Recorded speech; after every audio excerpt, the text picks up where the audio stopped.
Hello മക്കളെ, moving ചാർസ് and മാഗ്നറ്റിക്സിന്റെ അടുത്ത വീഡിയോയിലേക്ക് എല്ലാ കൂട്ടുകാർക്കും സ്വാഗതം. സോ നമ്മൾ കഴിഞ്ഞ വീഡിയോയിലാണെങ്കിൽ ആംപിയർ സർക്യൂട്ടിലൂടെ ലാസ്റ്റ് ആപ്ലിക്കേഷൻ ആയ inside magnetic field of a സോളിനോയിഡും പഠിച്ചു കഴിഞ്ഞു. ഇനിയാണെങ്കിൽ നമ്മൾ നോക്കാൻ പോണത് നമ്മൾ വ്യത്യസ്തങ്ങളായ മാഗ്നറ്റിക് ഫീൽഡിനെ പറ്റി ചർച്ച ചെയ്തായിരുന്നു. ഇതൊക്കെ കൺഫ്യൂഷൻ ആകും. സോ അത്തരം കൺഫ്യൂഷനൊക്കെ ഒഴിവാക്കാനായിട്ട് നമ്മൾ പഠിച്ച എൻറ്റയർ മാഗ്നറ്റിക് ഫീൽഡിനെ പറ്റിയുള്ള കോൺസെപ്റ്റ് ഞാൻ ഒരു ഒറ്റ വീഡിയോയിൽ കൊണ്ടുവരികയാണ്. ഒന്ന് സമ്മറൈസ് ചെയ്യാൻ പോവുകയാണ്. എന്തിനാണ്? നമ്മൾ പഠിച്ച കാര്യങ്ങളെയാണെങ്കിൽ, പല ഭാഗങ്ങളിൽ പഠിച്ച കാര്യങ്ങളെയാണെങ്കിൽ ഒന്ന് അടുക്കി വെച്ച് കഴിഞ്ഞാൽ പഠിക്കാൻ വളരെ എളുപ്പമായിരിക്കും, മനസ്സിലാക്കാൻ എളുപ്പമായിരിക്കും, ക്വസ്റ്റ്യൻ ചെയ്യാൻ എളുപ്പമായിരിക്കും. സോ അവസാനം ഞാൻ ക്വസ്റ്റ്യൻ ചെയ്ത് കാണിച്ചു തരാം. ഓക്കെ, ശരി മക്കളെ, നോക്ക് ബേസിക് ഐഡിയ എന്താണ്? ബേസിക് ഐഡിയ എന്ന് പറയുന്നത്, ഇവിടെയാണെങ്കിൽ ഒരു കണ്ടക്ടർ ഉണ്ട്. കണ്ടക്ടറിലൂടെ കറണ്ട് കടന്നു പോകുന്നുണ്ട്. അതിന്റെ ഫലമായിട്ട് ചുറ്റുപാടും ഉണ്ടാകുന്നുണ്ട്, മാഗ്നറ്റിക് ഫീൽഡ് ഉണ്ടാകുന്നുണ്ട്. ശരിയാണോ? ചുറ്റുപാടും മാഗ്നറ്റിക് ഫീൽഡ് ഉണ്ടാകുന്നുണ്ട്. സോ ഈ മാഗ്നറ്റിക് ഫീൽഡിന്റെ വാല്യൂ എന്ന് പറയുന്നത് വ്യത്യസ്തമായിരിക്കും. കണ്ടക്ടറിന്റെ ഷേപ്പ് മാറുന്നതനുസരിച്ച് മാഗ്നറ്റിക് ഫീൽഡിന്റെ വാല്യൂ മാറിക്കൊണ്ടിരിക്കും, അതുപോലെ ഇക്വേഷനും മാറിക്കൊണ്ടിരിക്കും. ശരിയാണോ? സോ വ്യത്യസ്ത ഷേപ്പുള്ള കണ്ടക്ടേഴ്സിന് വ്യത്യസ്ത മാഗ്നറ്റിക് ഫീൽഡ് ആയിരിക്കും ഓരോ പോയിന്റിലും കിട്ടുന്നത്. അങ്ങനെയെങ്കിൽ അവരുടെ ഇക്വേഷൻ, നമ്മൾ പഠിച്ച ഇക്വേഷൻസ് എല്ലാം നമ്മളൊന്ന് അടുക്കി വെക്കാൻ പോവാണ്. ഏതൊക്കെ ഷേപ്പ് ഉണ്ടോ ആ ഷേപ്പിന്റെ ഒക്കെ, നമ്മൾ പഠിച്ച എല്ലാ ഷേപ്പിന്റെയും മാഗ്നറ്റിക് ഫീൽഡിന്റെ ഇക്വേഷൻ നമ്മൾ ഒന്ന് അടുക്കി പറക്കി വെക്കാൻ പോവുകയാണ്. ഓക്കെ, സോ ഇവിടെയാണെങ്കിൽ ഫസ്റ്റ് നമ്മുടെ മാഗ്നറ്റിക് ഫീൽഡിന്റെ തലവൻ, ഇവനാണ് ബാക്കി എല്ലാം ഉണ്ടാക്കുന്നത്. തലവന്റെ ഇക്വേഷൻ എന്താണ്? അതാണ് ബയോട്ട്-സവാർട്ട് ലോ എന്ന് പറയുന്നത്. ബയോട്ട്-സവാർട്ട് ലോ ആണ് തലവൻ എന്ന് പറയുന്നത്. ആ തലവൻ ഉണ്ടാക്കുന്ന മാഗ്നറ്റിക് ഫീൽഡ് ഇക്വേഷൻ പറഞ്ഞു തന്നെ നമുക്ക് ഒരു കറണ്ട് എലമെന്റിനെ പറ്റിയാണ് ആര് സംസാരിക്കുന്നത്? നമ്മുടെ ബയോട്ട്-സവാർട്ട് ലോ സംസാരിക്കുന്നത്. ശരിയാണോ? എൻറ്റയർ കണ്ടക്ടറിനെ പറ്റിയാണോ? അല്ല, ഒരു കറണ്ട് എലമെന്റ് ഉണ്ടാക്കുന്ന മാഗ്നറ്റിക് ഫീൽഡ് ആയ ഡി ബിയെ പറ്റിയാണ് ആര് സംസാരിക്കുന്നത്? നമ്മളുടെ ബയോട്ട്-സവാർട്ട് ലോ പറയുന്നത്, which is equal to mu0 by 4 pi I dl sin theta divided by r square. So ഇതാണ് ഡി ബിന്റെ ഇക്വേഷൻ. ശരിയാണോ? ആർ എന്ന് പറഞ്ഞാൽ ഡിസ്റ്റൻസ് ആണ്, ഉണ്ടോ? കറണ്ട് എലമെന്റ് എന്നുള്ള ഡിസ്റ്റൻസ് ആണ്. അവ ഉണ്ടാക്കുന്ന ആംഗിൾ ആണ് തീറ്റ എന്ന് പറയുന്നത്. സോ ഈ കറണ്ട് എലമെന്റ് ഉണ്ടാക്കുന്ന മാഗ്നറ്റിക് ഫീൽഡ് വാല്യൂ എത്രയാണ്? mu0 I divided by mu0 by 4 pi I dl sin theta divided by r square ആണ്. ഓക്കെ ആണല്ലോ? ഓക്കെ, ശരി. അടുത്ത കോൺസെപ്റ്റ് എന്തായിരുന്നു? Magnetic field due to a straight current carrying conductor. ഒരു straight current carrying conductor ഉണ്ട്. അതിലൂടെയാണെങ്കിൽ I എന്ന current ഒഴുകുകയാണ്. അങ്ങനെയെങ്കിൽ R അകലൊരു പോയിന്റ് ഉണ്ട്, പോയിന്റ് P. അവിടുത്തെ മാഗ്നറ്റിക് ഫീൽഡ് വാല്യൂ എത്രയാണ്? അത് mu0 I divided by 2 pi r ആണ്. നമുക്ക് ആ ഡെറിവേഷൻ മനസ്സിലേക്ക് കയറി വരണം. So mu0 I divided by 2 pi r ആണ്. ഓക്കെ ആണ്. ഇനി നമ്മൾ അടുത്ത പഠിച്ചത് എന്താണ്? അടുത്ത പഠിച്ചെന്ന് പറഞ്ഞു കഴിഞ്ഞാൽ ഒരു സർക്കുലാർ കോയിൽ ഉണ്ട്. ആ സർക്കുലാർ കോയിലിന്റെ റേഡിയസ് എന്ന് പറഞ്ഞാൽ ക്യാപിറ്റൽ R ആണ്. അങ്ങനെയെങ്കിൽ R അകലെയുള്ള I എന്ന കറണ്ട് കടത്തി വിടുമ്പോൾ R അകലെയുള്ള ഒരു പോയിന്റ് ഉണ്ട്, ആക്സിൽ ലൈനിലെ പോയിന്റ് ആണ്. ആ പോയിന്റിലെ മാഗ്നറ്റിക് ഫീൽഡിന്റെ വാല്യൂ എങ്ങനെ കണ്ടുപിടിക്കും? നിങ്ങൾ പറയും സാർ, അത് mu0 I r square divided by 2 into r square plus r square the whole raised to 3/2 ആണ്. ഇനിയാണെങ്കിൽ അതിന്റെ സെൻട്രലിലാണെങ്കിൽ ഈ സെൻട്രലിലെ മാഗ്നറ്റിക് ഫീൽഡിന്റെ value which is equal to mu0 I divided by 2r ആണ്.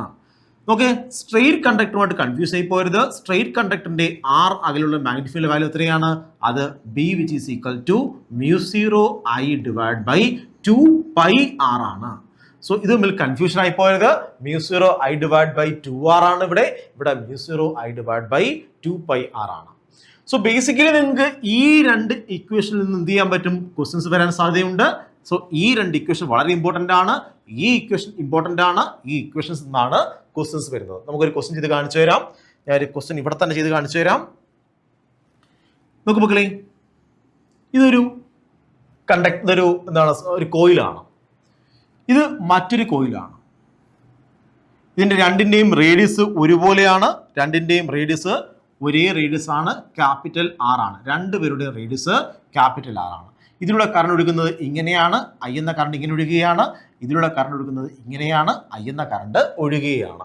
അങ്ങനെയെങ്കിൽ സെൻട്രലിലെ പോയിന്റിലെ നെറ്റ് മാഗ്നറ്റിക് ഫീൽഡ് എത്രയാണ് ക്വസ്റ്റ്യൻ? സെൻട്രലിലുള്ള നെറ്റ് മാഗ്നറ്റിക് ഫീൽഡിന്റെ വാല്യൂ ആണ്, ഇവിടുത്തെ മാഗ്നറ്റിക് ഫീൽഡിന്റെ വാല്യൂ ആണ് കണ്ടുപിടിക്കേണ്ടത്. ഇതാണ് കണ്ടുപിടിക്കേണ്ടത്. ഓക്കെ ആണോ? സോ ക്വസ്റ്റ്യൻ ഇങ്ങനെയാണ് വരുന്നത്. സോ നമ്മൾ പഠിച്ചത് എന്താണ്? നമ്മൾ പഠിച്ചെന്ന് പറഞ്ഞു കഴിഞ്ഞാൽ ഇതൊരു കണ്ടക്ടർ ആണെന്ന് എഴുതിക്കോ, ഇതൊരു കോയിലാണ്. അതിലൂടെ കറണ്ട് കടന്നു പോവുകയാണ്. സോ ഇവിടുത്തെ മാഗ്നറ്റിക് ഫീൽഡ് ഇങ്ങനെ കണ്ടുപിടിക്കുന്നേ, കറണ്ട് ഇങ്ങനെയാണ് എടുക്കുന്നതെങ്കിൽ മാഗ്നറ്റിക് ഫീൽഡ് ഇങ്ങനെയായിരിക്കും. ശരിയാണോ? മാഗ്നറ്റിക് ഫീൽഡ് ഇങ്ങനെയായിരിക്കും. സോ B1 ഫസ്റ്റ് കണ്ടക്ടറാണിത്. ഫസ്റ്റ് കണ്ടക്ടറിന്റെ മാഗ്നറ്റിക് ഫീൽഡ് എങ്ങനെയാണ്? ഇങ്ങനെയാണ്. അതിന്റെ വാല്യൂ എത്രയാണ്? നിങ്ങൾ പറയും സർ B1ന്റെ value B1 which is equal to μ0I divided by 2R ആണ്. സെന്ററിലെ മാഗ്നറ്റിക് ഫീൽഡ് വാല്യൂ എത്രയാണ്? μ0I divided by 2R ആണ്. ഇനി നമ്മൾ അടുത്ത കണ്ടക്ടർ എടുക്കാൻ പോവുകയാണ്. ഈ കണ്ടക്ടറിലാണെങ്കിൽ കറണ്ട് പോകുന്നത് ഇങ്ങനെയാണ്. സോ കറണ്ട് പോണത് ഇങ്ങനെയാണ്. കറണ്ട് ഇങ്ങനെയാണ് സഞ്ചരിക്കുന്നതെങ്കിൽ മാഗ്നറ്റിക് ഫീൽഡ് താഴേക്കാണ്. സോ മാഗ്നറ്റിക് ഫീൽഡ് ഇവിടെ എങ്ങനെയാണ്? B2ന്റെ മാഗ്നറ്റിക് ഫീൽഡ് എങ്ങനെയാണ്? താഴേക്കാണ്. സോ മാഗ്നറ്റിക് ഫീൽഡ് നമുക്ക് കറണ്ട് ഇങ്ങനെ സഞ്ചരിക്കുന്നെങ്കിൽ മാഗ്നറ്റിക് ഫീൽഡ് ഇവിടെ താഴേക്കാണ്. സോ മാഗ്നറ്റിക് ഫീൽഡ് താഴേക്കാണ്. B2ന്റെ വാല്യൂ എത്രയാണ്? റേഡിയസിന്റെ വാല്യൂ R ആണ്. I എന്ന കറണ്ടാണ് കടന്നു പോകുന്നതെങ്കിൽ μ0I divided by 2R ആണ്. ശരിയാണോ? സെന്ററിലെ മാഗ്നറ്റിക് ഫീൽഡ് എങ്ങനെയാണ്? 2R ആണ്. അങ്ങനെയെങ്കിൽ ഇതിന്റെ കോമ്പിനേഷൻ എങ്ങനെ എടുക്കുന്നത് നോക്ക്. B1ന്റെയും B2ന്റെയും വാല്യൂ സെയിം തന്നെയാണ്. ഞാൻ അതിനെ B' എന്ന് വിളിക്കാൻ പോവാണ്. B1ന്റെയും B2ന്റെയും വാല്യൂ സെയിം തന്നെയാണ്. μ0I divided by 2R ആണ്.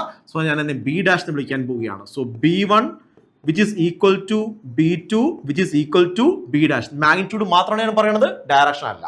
സോ ഇവിടുത്തെ B' ഇങ്ങനെയാണ് ആക്ട് ചെയ്യുന്നത്, ഇവിടെ B' ഇങ്ങനെയാണ് ആക്ട് ചെയ്യുന്നത്. സോ റിസൾട്ടന്റ് എങ്ങനെയാണ് പിടിക്കുന്നത്? ഇതാണ് റിസൾട്ടന്റ്, നമുക്ക് ആണ് B എന്ന് പറയുന്നത്. സോ റിസൾട്ടന്റ് ആക്ട് ചെയ്യുന്നത് എങ്ങനെയാണ്? റിസൾട്ടന്റ് ആക്ട് ചെയ്യുന്നത് ഇങ്ങനെയാണ്. ഇതാണ് B എന്ന് പറയുന്നത്. ശരിയാണോ? അതിന്റെ മാഗ്നിറ്റ്യൂഡ് കണ്ടുപിടിക്കുന്നത് √B' പ്ലസ് B'. അതായത് B' square plus B' square. ഇതാണ് എന്ന് പറയുന്നത് ബിന്റെ മാഗ്നിറ്റ്യൂഡ്. അതായത് √2 ശരിയാണോ? B' which is equal to B. So √2 into B' എത്രയാണ്? B1ഉം B2ഉം B' എല്ലാം സെയിം ആണ്. അത് μ0I divided by 2R ആണ്. μ0I divided by 2R ആണ്. മനസ്സിലായോ മക്കളെ? സോ സിമ്പിൾ, നമുക്ക് ആൻസറിലേക്ക് എത്തിച്ചേരാൻ കഴിയും. സോ ഇത്രയും ക്വസ്റ്റ്യൻ വന്നു കഴിഞ്ഞാൽ നിങ്ങൾ എന്ത് ചെയ്യണം? ആ ബേസിക് ഇക്വേഷൻസ്, ഞാൻ ഈ പറഞ്ഞ ഈ രണ്ട് ഇക്വേഷൻസ്, പ്രധാനപ്പെട്ട രണ്ട് ഇക്വേഷൻസ് ഏതൊക്കെയാണ്?